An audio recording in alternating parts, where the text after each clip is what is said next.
Assalamualaikum, nama saya Permadi. Hari ini saya sedang berada di Tower of David atau Menara Nabi Daud di kota purbakala Yerusalem Al-Quds, kota suci tiga agama.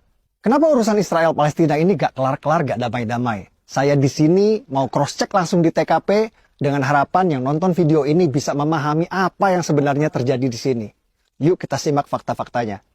Jas merah, jangan sekali-kali melupakan sejarah, kata pendiri bangsa kita Bung Karno.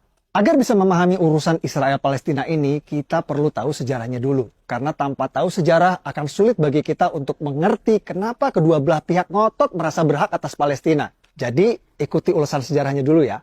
Do you think Arabs are natives of Palestine? They're from the region, but not originally. Kekeliruan orang pada umumnya adalah mengira bangsa asli Palestina itu adalah Arab Muslim. Padahal faktanya bukan. Palestina berasal dari kata Filistin, dan berdasarkan keterangan yang saya dapat di Museum Filistin di sini, bangsa Palestina berasal dari Pulau Kreta di Kepulauan Yunani. Mereka berlayar dari Pulau Kreta Yunani dan menetap di tanah yang kita kenal sekarang dengan nama Palestina. Jadi bangsa Palestina aslinya bukan Arab Muslim, tapi orang Yunani kuno.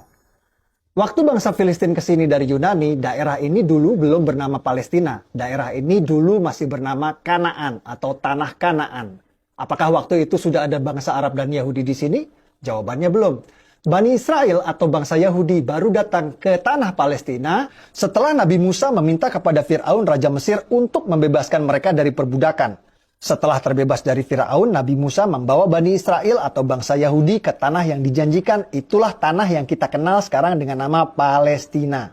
Bahkan kitab suci kita umat Islam merekam kejadian ini di dalam surah Al-Maidah ayat 21 yang berbunyi, "Wahai kaumku, Nabi Musa menyeru kepada Bani Israel Yahudi, masuklah ke tanah suci Palestina yang telah ditentukan Allah bagimu, dan jangan kau berbalik ke belakang, nanti kau akan menjadi orang yang merugi."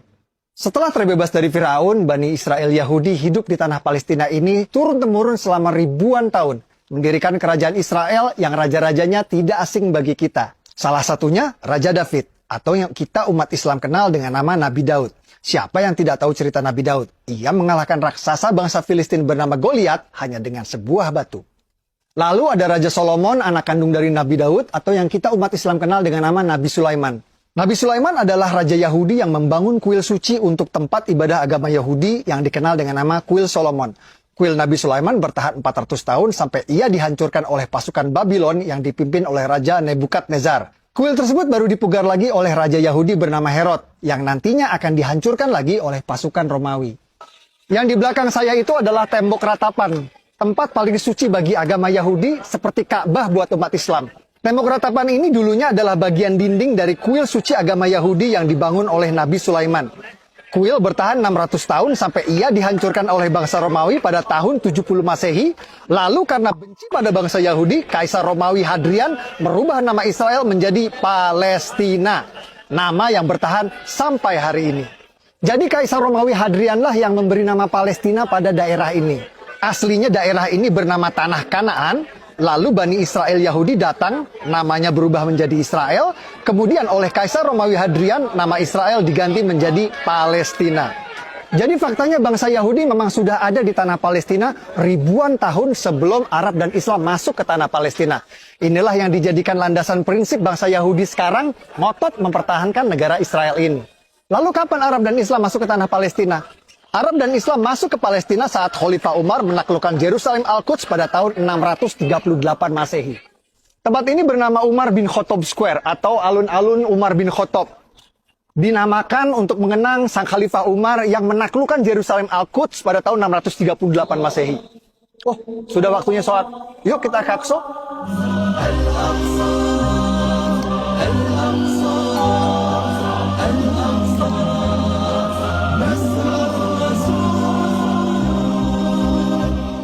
Waktu Khalifah Umar ke sini, Masjid Aqsa Qibli ini belum ada. Dome of the Rock atau Haram Al-Sharif, tempat Nabi Muhammad Isra Mi'raj juga waktu itu belum ada. Waktu Khalifah Umar ke sini, yang ada di sini adalah sisa-sisa reruntuhan kuil agama Yahudi yang dibangun oleh Nabi Sulaiman dan dihancurkan oleh Romawi.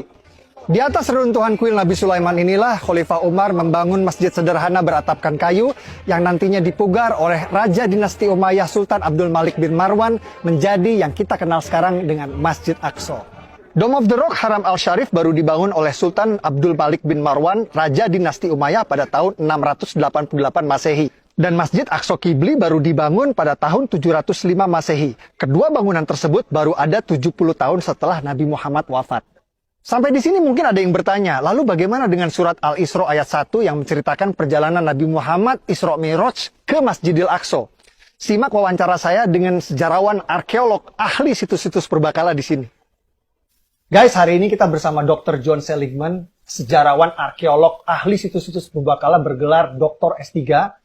And the area of the Sakra, the rock, where Muhammad had risen to heaven to go and meet the prophets, as described in Surah Al-Isra, what is meant by the word Aqsa. The word in English, Aqsa, is the furthest place. It doesn't say the word Jerusalem at that time, but that immediately is understood. When Umar enters Jerusalem, he would have mostly found an empty space, and for that reason he builds a small mosque on what is today known as the area of the Al-Aqsa Mosque. The first mosque was built by Umar, and that was replaced by a later mosque built by Abdul Malik.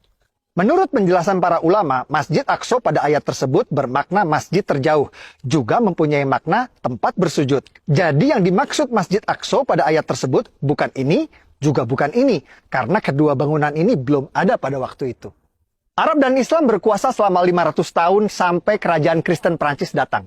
Atas perintah Paus di Vatikan, pasukan Prancis datang menaklukkan Palestina yang kita kenal sekarang dengan istilah Perang Salib.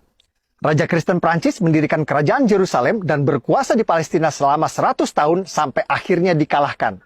Setelah 100 tahun, akhirnya Prancis menyerah pada pasukan Raja Salahuddin Ayyubi yang berhasil merebut Palestina kembali ke tangan Islam. Setelah era Raja Salahuddin Ayyubi, Palestina sempat beberapa kali pindah tangan. Pada tahun 1200-an, Palestina jatuh lagi ke tangan kerajaan Kristen Eropa yang dipimpin Raja Frederick II dari Jerman. Namun tak lama direbut kembali oleh Kesultanan Islam Mamluk yang pasukan berkudanya terkenal perkasa. Sampai tiba pada era kejayaan Islam, lahirnya superpower pada waktu itu, yakni Kerajaan Ottoman Turki.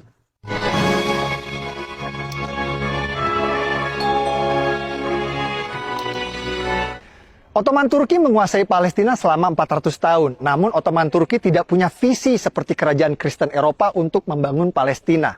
Ambisi Sultan Ottoman justru memperluas kekuasaannya ke Eropa. Ottoman fokus menaklukkan kerajaan-kerajaan Eropa dan Palestina menjadi sebuah provinsi yang terlupakan. Setelah 400 tahun terlupakan, Palestina lagi-lagi akan menjadi ajang perebutan berdarah yang akan berlangsung sampai hari ini. Semua berawal saat Perang Dunia Pertama terjadi.